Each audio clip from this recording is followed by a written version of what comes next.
တက်တီတယောက်ကမီးပိတ်ထားတဲ့အခန်းထဲမှာစောင့်ချုံပြီးတော့နှစ်ချက်ချိုက်ကိုအိပ်ပျော်နေတာပေါ့အဲ့ဒီချိန်သူ့ဘေးနားလေးကိုတရေတကောင်ပေါ်လာပါတယ်အဲ့ဒီတရေဟာတက်တီကိုရိုက်လိုက်ပါတယ်အာနားလိုက်တာဗျတက်တီရဲ့အော်တန်ကြောင့်ကျဲစင်လဲအခန်းထဲကိုမီးဖွင့်ပြီးတော့ဝင်လာခဲ့တယ်တက်တီနင့်အစင်ပြေရလားနင့်အော်တန်ကြလို့ငါမီးဖွင့်ပြီးတော့ဝင်လာခဲ့တာအဲ့ဒီတော့မှတက်တီလဲကတင်ပေါ်ကနေထထိုင်လိုက်တယ်တက်တီကအေးဟာငါအိမ်မဆုံမတ်နေတာထင်တယ်အဲ့ဒီတော့ကျဲစင်ကနင့်ခြေတော့ကတက်တာရဲ့လားခြေတော့ကတိတ်တော့မနာတော့ဘူးဟာတက်တော့တက်တာပါတယ်အေးလေအဲ့ဆိုရင်လဲငါတို့ဧည့်ခံတဲ့ကိုသွားကြရအောင်ဟာနင်တယောက်တည်းဖြစ်နေပို့ပြီးတော့စိတ်ကခြောက်ချနေလိမ့်မယ်ဒီလိုနဲ့တက်တိလဲကျဲစင်နဲ့အတူတူဧည့်ခံတဲ့ကိုထွက်လာခဲ့လိုက်တယ်ဧည့်ခံထဲမှာတော့ဖုန်ခန့်တယောက်ကဆိုဖာပေါ်မှာထိုင်ပြီးတော့ဖုန်းကြည့်နေတယ်တက်တိဧည့်ခံထဲကိုရောက်လာတာမြင်တော့ဖုန်ခန့်ကဟာတက်တိမင်းနေကောင်းသားပြီလားခြေထောက်ကရောတက်တာရဲ့လားလာလေဒီဆိုဖာပေါ်မှာလာထိုင်လေတက်တိနဲ့ကျဲစင်လဲဆိုဖာပေါ်မှာဝင်းထိုင်လိုက်တယ်တက်တိကအေးကွာခြေထောက်ကနည်းနည်းတော့တက်တာနေပါပြီနာတာကြိုက်တာလဲပျောက်သွားပြီအဲ့ဒီတော့ဖုန်ခန့်ကအေးကွာမင်းခုလိုဖြစ်ရတာဟိုတရေချောင်းကွာမဟုတ်ရင်ငါတို့ချောင်းတောင်ကိုပျော်ပျော်ရွှင်ရွှင်နဲ့သွားနေရလောက်ပြီအဲ့ဒီတော့တတိကအေးကွာအဲ့ဒီတရေဆိုမှငါလဲခုမှတတိရတယ်မင်းလဲအဲ့ဒီတရေလုံးလို့ဒီအခန်းထဲမှာကြံခဲ့ရတာအဲ့ဒီတော့မင်းအရန်ကြောက်နေမှာပဲကွာငါတို့ကလည်းမသိဘူးမင်းကြံခဲ့တာကိုအဲ့ဒီတရေကမင်းရောင်ဆောင်ပြီးတော့ချောင်းတောင်ကိုလိုက်ခဲ့တာကိုအဲ့ဒီတော့ကျဲစင်ကတော်သေးတာပေါ့ဖုန်ခန့်ကပတင်းပေါက်ကနေပြီးတော့လွတ်လန်းရှာပြီးတော့ထွက်ပြေးလာနိုင်လို့မဟုတ်ရင်ငါတို့ကဘူးမတိပါမတိနဲ့တရေကိုဖုန်ခန့်လို့ထင်နေကြအောင်ပါတက်တီကငါတို့ချောင်းတောင်ကိုမရောက်ဖြစ်သွားရလဲကံကောင်းတာပါပဲဟာငါခြေတော်ကျိုးသွားတော့မကောင်းဘူးပေါ့အဲ့ဒီတော့ဖုန်ခန့်ကအေးဟုတ်တယ်ကွာတက်တီမင်းခြေတော်ကဘယ်လိုလုပ်ပြီးတော့ကျိုးသွားရလဲအဲ့ဒီတော့ကျဲစင်ကဝင်ပြောလိုက်တယ်ငါပြောကုန်တက်နေပြီလို့ဟဲ့ဒီကောင်လေးလမ်းသွားအောင်တောင်ကြည့်မသွားဘူးအဲ့ဒီတော့တက်တီကအေးဟာငါခြေတော်ကလည်းငါပြောကုန်တက်နေမိရရဲ့လို့အဲ့ဒီငါပြောကုန်ဘသူကများပြစ်ထားလဲမသိပါဘူးစီမရှိကမ်းမရှိသူတို့တငယ်ချင်း၃ယောက်စကားပြောနေတဲ့ကြားထဲကိုတရေကရောက်လာခဲ့ပါတယ်တက်တီကဟာခမရဘာကိစ္စနဲ့ထပ်ပြီးတော့ပေါ်လာရတာလဲခမရတော့ကျွန်တော်တို့ကိုဒုက္ခပေးနေကျွန်တော်တငယ်ချင်းဖုတ်ခတ်အယောင်ဆောင်ပြီးတော့လဲချောင်းတောင်ကိုလိုက်ဖို့ကြံစီခဲ့သေးရဲ့ကျဲစင်ကလည်းဟုတ်ပါအဲ့ဒီတရေကိုမှတ်လောက်သားလောက်အောင်ကိုပညာပေးရမယ်အဲ့ဒီတော့တရေကနေကြပါအောင်ကွာနေကြပါအောင်မင်းတို့ကငါ့အပေါ်မချင်တဲ့ချက်တွေတော်များနေတာကိုတရေရဲ့စကားကိုကြောက်ဖုန်ခန့်ကမချင်တဲ့ချက်တွေများမှာပေါ့ဗျခမားလောက်ခဲ့တာတွေကလည်းကောင်းတာတခုမှမရှိဘူးအေးပါကွာအေးပါငါမင်းတို့ပေါ်လောက်ခဲ့တာတွေမှားမှန်ငါသိပါတယ်ငါလည်းငါအမားတွေကိုတီးလို့အခုငါမင်းတို့ဝန်ခံစရာရှိလို့ပါအဲ့ဒီတော့တက်တီက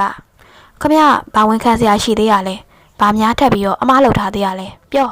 အဲ့ဒီတော့တရေကဒီလိုပါငါအဲ့ဒါကိုပြောလိုက်ရင်မင်းတို့ငါ့ကိုစိတ်မဆိုးနဲ့နော်ကျဲစင်ကစိတ်ဆိုးတဲ့တော့စိတ်ဆိုးရမှာပဲအဲ့ဒီတော့မှဖုန်ခန့်ကတရေကိုတနာသွားပြီးနေတော့ကြပါတော့ကွာသူလဲသူ့အမားတွေကိုတိနေပါပြီသူ့ကိုငါတို့အလောက်ထိဆက်ဆံဖို့မသင့်ပါဘူးကွာခမရကဘာများထပ်ပြီးတော့ဝန်ခံချင်တာလဲကျွန်တော်ကိုပြောစိတ်ချသူတို့ကခမရကိုဘာမှမလုပ်စေရဘူးဒီတော့မှတရေကလည်းသူ့အမားနောက်တစ်ခုကိုဝန်ခံလိုက်တယ်ဒီလိုပါဟိုငှက်ပြောခွန်ပြစ်တာလေအဲ့ဒါဘယ်သူမှမဟုတ်ဘူးငါပဲဗျာဘယ်လိုဟောဒါဆိုငှက်ပြောတိခွန်ပြစ်တာခမရပေါ့ခမရကြောင့်ကြုတ်ချီတော့ကျိုးရတာပေါ့ဟာဗျာခမရကတော့တက်တီကတရေကိုရိုက်မလို့လောက်တော့ဖုန်ခန့်ကဂျားရကနေဝင်တားလိုက်တယ်စိတ်လျှော့တက်တီစိတ်လျှော့မင်းအဲ့လိုမလုပ်ပါနဲ့ကွာ तू ကလည်း तू မမှန်းသိလို့မင်းကိုဝန်ခံနေရပဲအဲ့ဒီတော့တက်တီကဟုတ်ပြီခမရကျုပ်တငယ်ချင်းကဂျားရကနေတောင်းပန်လို့ခမရကိုကျုပ်ဘာမှမလုပ်တော့အခုကစပြီးတော့ခမရကျုပ်ကိုပြုစုစောက်ရှောက်ပေးရမယ်ဘာဖြစ်လို့လဲဆိုတော့ကျုပ်ခြေတော်ကျိုးနေရကျုပ်ဘာမှမလုပ်နိုင်ဘူးဗျကျဲစင်ကလည်းဟာဒါဆိုရင်တက်တီကိုပြုစုမဲ့သူပေါ်လာပြီပေါ့ဒါဆိုရင်ငါလည်းငါလုပ်ဆရာရှိရသွားလုပ်လိုက်အောင်မယ်ဖုန်ခန့်ကလည်းအေးငါလည်းအပြင်သွားဆရာရှိသေးတယ်အဲ့ဒီတော့တက်တီကအေးသွားကြအခုငါပေနာမှာအခိုင်းစေတယောက်ရပြီဆိုတော့မင်းတို့လုပ်ဆရာရှိရသွားလုပ်ကြတော့ ဒီလိုနဲ့ဖုန်းကလည်းထွက်သွားတယ်ကျဲစင်လည်းထက်ထွက်သွားပြန်တယ်အားလုံးပဲမင်္ဂလာပါတရဲဆက်လန် animation လေးတွေကိုအမြဲတင်ဆက်ပေးသွားမှာဖြစ်တာကြောင့်ဆက်လန်လေးတွေကိုကြိုက်နေတတ်တယ်ဆိုရင် like တစ်ချက် comment လေးတစ်ချက်ပြီးတော့ subscribe လေးတစ်ချက်လည်းနှိပ်ပေးခဲ့ကြပါဦးနော်ဒီထက်ပိုပြီးစိတ်ဝင်စားစရာကောင်းတဲ့ဆက်လန်လေးတွေကိုလည်းစူးစမ်းပြီးတော့တင်ဆက်ပေးသွားပါမယ်ကဲဆက်လန်လေးကိုစက်ကြည့်ကြမယ်နော်ဒီတော့တရဲကဟာမတော်ကြနဲ့လေဟာငါ့ကိုတယောက်တည်းပြစ်မထားခဲ့ပါနဲ့ဒီကောင်လေးကဒေါသကြီးတယ်ဟာနင်တို့မရှိရင်ငါ့ကိုလုံမှာပေါ့တရဲကတက်တိပေးနာမှာမျက်နှာငယ်လေးနဲ့ကြံခဲရှာတော့တာပေါ့တက်တိကကဲအခုချိန်မှာမင်းကငါ့ရဲ့ဝေယဝိစားတွေကိုအကုန်လိုက်လုပ်ပေးရမယ်မင်းပေါ်ငါဘာမှမလုပ်ပါဘူးကွာငါ့ကိုကြောက်မနေစမ်းပါနဲ့ငါမင်းကိုဘာလုပ်ပေးရမှာလဲကွာငါ့ကိုအရင်မခိုင်းနဲ့နော်ငါလူဘဝတုန်းကလည်းဘာမှသိလုပ်တတ်တာမဟုတ်ဘူးကျွန်တော်ကလည်းခမ ्या ကိုအခက်ကြီးခိုင်းတာမဟုတ်ပါဘူးတွားကျွန်တော်အတွက်နွားတို့ယူခဲ့ဟမ်နွားတို့ကဘာလုပ်ဖို့လဲကွာဟောခမ ्या ကလည်းတရဲဖြစ်ပြီးတော့တိတ်တုံးတာပဲနွားတို့ကကျွန်တော်တောက်ဖို့လေကျွန်တော်အခုခြေတော်ရိုးကကျိုးနေတာဗျအဲ့ဒါအယိုးကြီးပြန်ကောက်အောင်လို့နွားတို့တောက်ရမယ်နွားတို့ငါခွက်ထဲထည့်ပြီးတော့ယူခဲ့ရမှာပဲမလားဟာခမ ्या လည်းဗျာနွားတို့အိုးထဲထည့်ပြီးကြိုပြီးမှယူလာခဲ့တွားတော့ဒီလိုနဲ့တရဲကလည်းပျောက်ကွယ်သွားတယ်ရေချိုးခန်းထဲကိုကျဲစင်တရားဝင်လာခဲ့တာပေါ့ကျဲစင်လည်းသူ့ရဲ့လှရှဲဘူးလေးကိုပေးစေပေါ်မှာထားပြီးတော့ရေခွက်ကိုသွားယူခဲ့တယ်ရေခွက်ယူပြီးပြန်လာမှတော့ပေးစင်ပေါ်ကလှရှင်ဘူးကမရှိတော့ဘူးလေဟာငါရဲ့လှရှင်ဘူးကပျောက်သွားပြန်ပြီသိကြတယ်ဒါဟိုတရဲလက်ချက်ပဲဖြစ်ရမယ်ဒီတရဲကငါနဲ့တွေ့ကျင်နေပြီထင်တယ်ဒီလိုနဲ့ကျဲစင်လဲရေခွက်ကြီးကိုကိုင်းပြီးတော့တရဲစီကိုထွက်လာခဲ့လိုက်တယ်မိဖို့ကြောင့်ထဲမှာတော့တရဲကနွားတို့အိုလေးကိုကတ်မီဖို့ဝတ်တင်ပြီးတော့တချင်းလေးတညီညီနဲ့နွားတို့ကြိုးနေတာပေါ့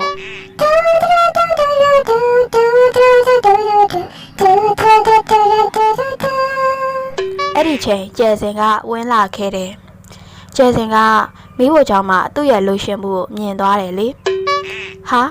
ငါထင်တာမမှားဘူးပဲနေရတော့လေအကျင့်ကိုမဖြောင်းနိုင်ဘူးနော်သူများပစ္စည်းတွေကိုဖြောက်ရတော်ဝါသနာပါနေလားအဲ့ဒီတော့တရဲကဟဲ့ငါပျော်တက်လို့ပါဟာအဲ့အကြောင်းမလို့ငါနဲ့ကိုစားလိုက်မိတာပါနင်တော့နင်ဒီတရဲကတော့ဖုတ်ကပြောထားလို့ငါဘာပြန်မလုပ်တော့ဘူးကျဲစင်လဲတရဲကိုပြောဆိုပြီးသူ့ရဲ့လှရှင်မှုကိုယူကထွက်သွားမယ်အလို့ဟဲ့နေရောဟဲ့ဟိုငါ့ကိုတခုလောက်ကူညီပေးပါအောင်ငါဒီကတ်မီဘိုကလေဘယ်နေရာပိတ်ရမယ်မငါမသိလို့အဲ့ဒီတော့ကျဲစင်ကဟင်တရဲဖြစ်ပြီးတော့ကတ်မီဘိုဘယ်နေရာပိတ်ရမယ်မတော့မသိဘူးလားနေရလူဘွားတော့အတိုင်းမလုပ်ခဲ့ရဘူးလားဒါနဲ့နေရတရဲပဲဟဲ့နေမှာစူပါပါဝါရှိတာပဲနေရစူပါပါဝါရင်းနဲ့လောက်ကြည့်လိုက်ပေါ့အဲ့ဒီတော့မှတရဲကဟုတ်တာပဲငါမှာစူပါပါဝါလေးရှိတာပဲ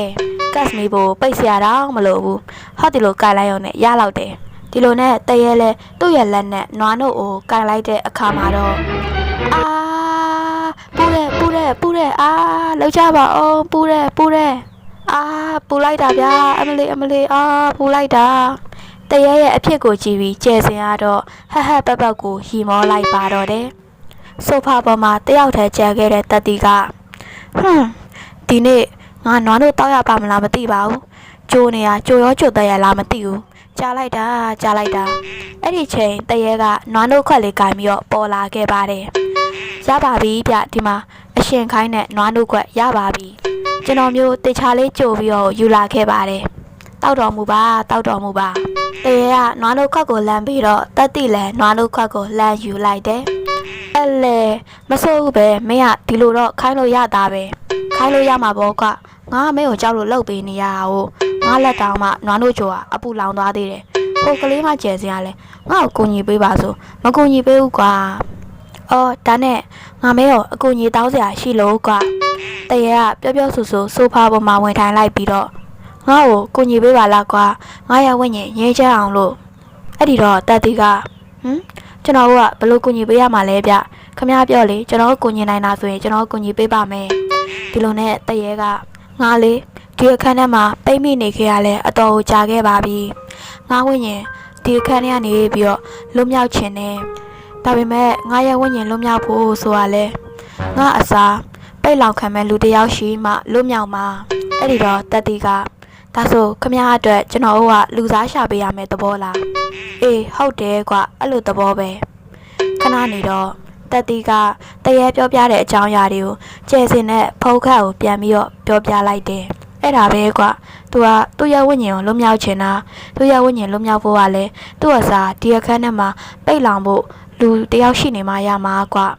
အဲ့ဒီတော့ကျဲစင်ကဒါဆိုရင်ငါတို့ဘသူ့ကိုသူ့အစားလူစားလဲပေးကြမှာလဲဖုံးခန့်ကလည်းအေးကွာသူများကိုလူစားလဲရမှာဆိုတော့အဲ့ဒီလူတော့လဲထည့်ဆင်းစားရအောင်မယ်တော့ကြလူကောင်းတယောက်ကိုငါတို့ကလူစားလဲလိုက်ရင်အဲ့ဒီလူကနင့်နာမှာကွငါတို့ဒီခန်းထဲမှာပိတ်လောင်ထားဖို့လူစားလဲရမယ်ဆိုရင်စိုးတဲ့လူတယောက်ကိုရှာရမယ်အဲ့ဒီတော့ကျဲစင်ကအဲ့ဆိုရင်အကျင့်စာရိတ္တမကောင်းတဲ့လူပေါ့အကျင့်စာရိတ္တမကောင်းတဲ့သူဆိုရင်ဟာငါသိပြီဟိုမိပြင်းတဲ့တမကြီးလေဥမောင်ကြီးလေဥမောင်ကြီးသူကမိမရှုပ်တယ်မလားသူ့မှာမရရှိရတာနဲ့တောင်အေးဟုတ်တယ်ဟာအဲ့ဒီဥမောင်ကြီးစီကိုငါဖုံးဆက်ပြီးတော့လာခိုင်းလိုက်မယ်ဒီလိုနဲ့ဖုံးကလည်းဥမောင်ကြီးစီကိုဖုံးဆက်လိုက်ပါတယ်ဟယ်လိုဥမောင်ကြီးအေးပြောကျွန်တော်တို့တိုက်ခန့်လေးမှာမီးလေးလာပြန်ပေးပါအောင်ဗျဟိုလျှက်စစ်မီးကဘာဖြစ်သွားလဲမသိဘူးဗျဟေးမင်းတို့ကဘယ်တိုက်ခန့်ရလဲကွတိုက်ခန့်နံပါတ်666ကလေဘာ666ဟုတ်လားအဲ့ဒီတိုက်ခန့်ကဒီမန္တလေးမြို့မှာတရေ6ဆုံးတိုက်ခန့်ပဲလာခဲ့ပါဗျာဥမောင်ကြီးကကျွန်တော်တို့ပတ်စံပို့ပေးပါမယ်တော်ငါပတ်စံကိုအဲ့လောက်ထိမမှတ်ဘူးကတရေ6တဲ့တိုက်ခန့်ကြီးစီတော့ငါမလာရဲဘူးပတ်စံမရရင်နေပလေးစီဥမောင်ကြီးကခက်ပြက်ပြက်ပဲပြောလိုက်ပြီးတော့ဖုံးချလိုက်တယ်ဒီတော့ဖုံးခန့်ကဥမောင်ကြီးကငါတို့တိုက်ခန့်တရေ6တာကိုသူသိနေတယ်ကွာအားကြောင့်မလို့သူမလာတော့ဘူးတဲ့သူတို့တောင်းရောက်လဲထိုင်မိုင်နေတော့တရေကပေါ်လာခဲ့တယ်တရေကမင်းတို့ဘာလို့ထိုင်မိုင်နေကြလဲကွာဒီတော့ကျဲစင်ကငါတို့နဲ့ကိုကူညီပေးဖို့လေဒီခန်းထဲမှာပိတ်လောင်မို့လူရှာနေတာလူရှာလို့မရဘူးဖြစ်နေတယ်ဟာအဲ့ဒီတော့တရေကအော်ဒီကိစ္စလေးများလွယ်လေးအဲ့ဒီတော့ဖုံးခန်းက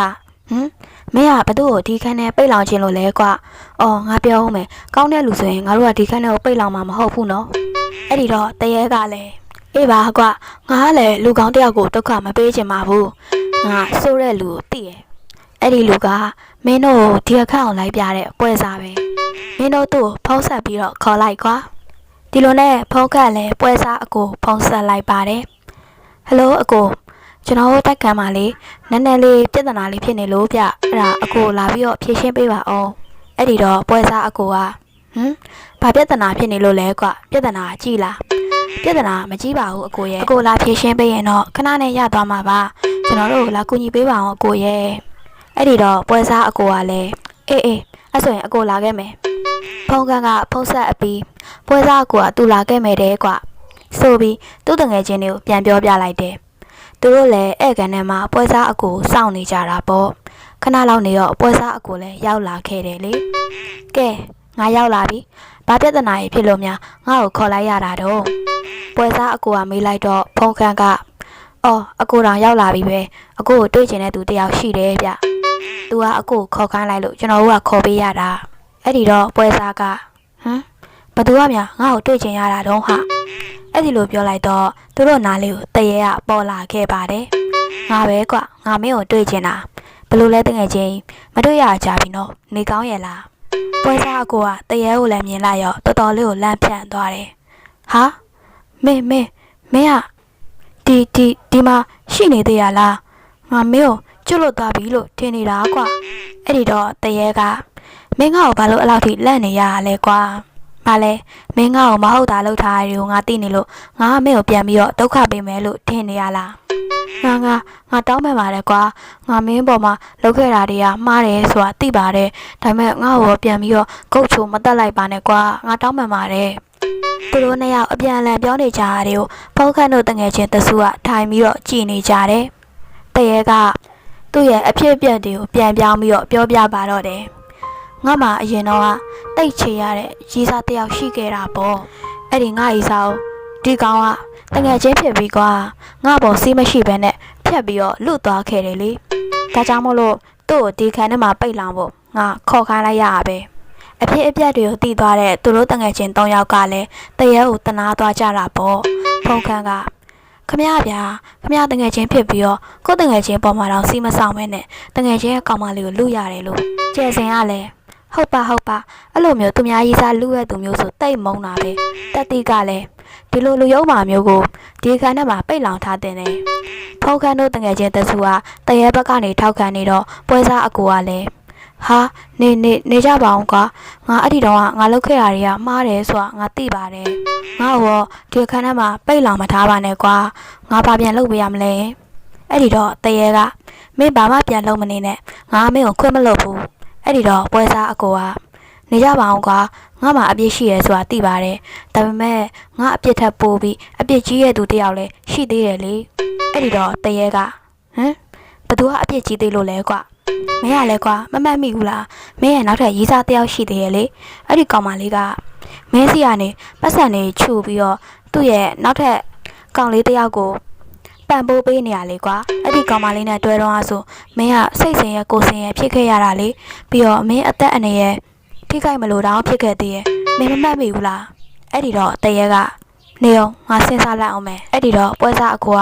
မင်းရလဲကွာမင်းသာမမှတ်မိတာငါမှတ်မိရဲ့နေကြီးဆိုရဲတယောက်လေကွာအော်အေးဟုတ်တယ်နေကြီး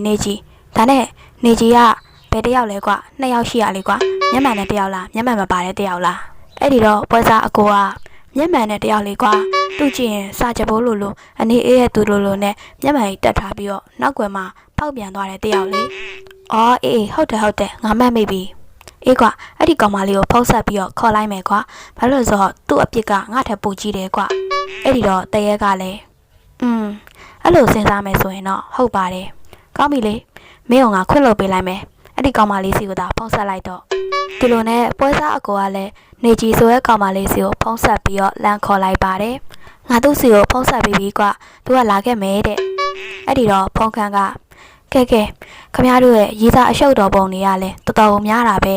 ကိစ္စအဆင်ပြေသွားပြီဆိုရင်လည်းပြီးတာပါပဲကျွန်တော်တို့တောင်ဂျားတွေကနားထောင်ရင်းနဲ့မျက်စိတွေတောင်လဲကုန်ပြီကျဲစင်ကလည်းအေးဟာဒီတရဲကလူ့ဘဝတော့တော်တော်ရေးစားရှုပ်တာပဲကဲအခုတော့အဲ့ဒီကောင်မလေးမလာသေးဘူးခဏစောင့်နေလိုက်ကြအောင်ငါလည်းမပြန်သေးပါဘူးကွာငါခဏအိမ်သာသွားလိုက်အောင်မယ်ပွဲစားကိုလည်းအိမ်သာသွားကျင်လို့ဆိုပြီးတော့ထွက်သွားလိုက်တယ်တရဲလေးကလည်းငါမင်းတို့ကိုကျေးဇူးအများကြီးတင်ပါတယ်မင်းတို့ကူညီပေးလို့ဒါငါအခုလွတ်မြောက်တော့မှာကဲနေကြီးဆိုတဲ့ကောင်မလေးကိုမင်းတို့စောင့်လိုက်အောင်ငါကတော့ခဏကိုရောင်ဖျောက်လိုက်အောင်မယ်ဒီလိုနဲ့တရဲလဲကိုရောင်ဖျောက်ပြီးတော့ပျောက်ကွယ်သွားပါတယ်ဒီလိုနဲ့အဲ့ခန်းထဲမှာသူတို့တငယ်ချင်း3ယောက်ပဲကြံခဲ့တော့တာပေါ့ကျဲစင်ကငါတို့ကိစ္စတစ်ခုလည်းပြီးဆုံးသွားပြန်ပြီနော်ငါတို့နောက်ထပ်တရဲတယောက်ကိုကူညီပေးလိုက်နိုင်ပြီအဲ့ဒီတော့ဖုန်းကန်ကအေးဟာငါတွေ့ဘူးသမျှတရဲထဲမှာဒီတရဲကရီးစားအများဆုံးပဲသူ့ရီးစားရင်းနဲ့သူနဲ့ကိုရှုပ်ခမ်းနေတာပဲတက်တိရလဲအေးကွာငါတော့ကြားရကနေနားထောင်ရင်းနဲ့ခြေထောက်ကနာပါတယ်ဆိုနေမှမျက်စိတွေပါလဲကုန်ပြီသူတို့3ယောက်စကားပြောနေတော့အိမ်ရှိကနေတကားခောက်တန်ကိုကြားလိုက်ရတယ်ဒီတော့ကျဲစင်ကဟိုတရဲပြောတဲ့နေကြီးဆိုတဲ့ကောင်မလေးလာပြီးထင်တယ်ငါသွားဖွင့်ပေးလိုက်အောင်မယ်ဒီလိုနဲ့ကျဲစင်လဲတကားကိုသွားဖွင့်လိုက်ပါတယ်တကားကိုဖွင့်လိုက်ပြီးဝင်လာတဲ့သူကိုကြည့်လိုက်တော့ကျဲစင်ကအရာကိုအံ့ဩသွားခဲ့တယ်အကိုကြီးကသူ့ကိုပြူးကြောင်ကြောင်ကြည့်နေတဲ့ကျဲစင်ကိုပွဲစားအကိုကအေးလေငါလေးဘာဖြစ်လို့လဲနင်တို့ကငါ့ကိုဖုံးဆက်ပြီးတော့ခေါ်ထားပြီးတော့အိမ်မှာဘာပြဿနာတွေတက်နေလို့လဲဟာအဲ့ဒီတော့ကျဲစင်ကအရှိကိုလဲလိုက်အနောက်ကိုလဲလိုက်နဲ့ကြောင်တောင်နေဖြစ်သွားတာပေါ့ဒီလိုပါခုနအကိုကအိမ်သာသွားမယ်ဆိုပြီးတော့အိမ်သာထဲကိုဝင်သွားတာလေဘလို့လုပ်ပြီးတော့ဒီအိမ်ရှိအခန်းတကားကနေပြန်ပြီးတော့ဝင်လာရတာလေညီမတို့စနေရလားအဲ့ဒီတော့ပွဲစားအကိုကလည်းဘယ်ရတာငါခုနတော့ဒီအခန်းထဲကိုရောက်ကိုမရောက်သေးဘူးလမ်းမှာပဲရှိသေးရအခုမှဒီတိုက်ခန်းကိုရောက်လာတာပါဒါဆိုအိမ်ထဲမှာရှိနေတဲ့တယောက်ကဘာတူလဲဘလို့ငါကလုံးကအိမ်ထဲမှာရှိနေသေးရလား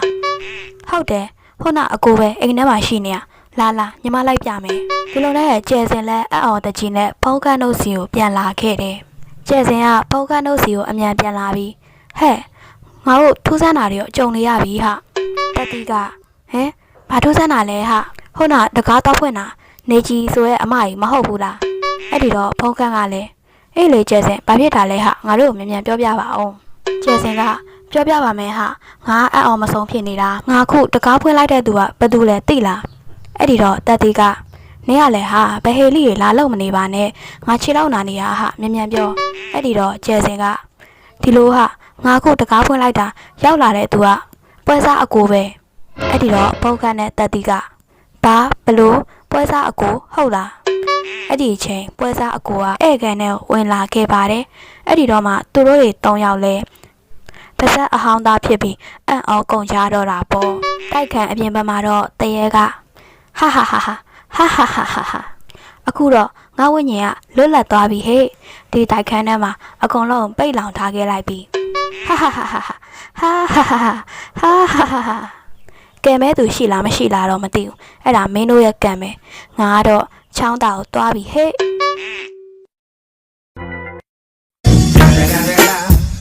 ဟုတ်ကဲ့ပါဒီနေ့တင်ဆက်ပေးသွားတဲ့တိုက်ခန်းထဲက6ထက်တရဲ့အပိုင်း2ကပြီးဆုံးသွားပါပြီ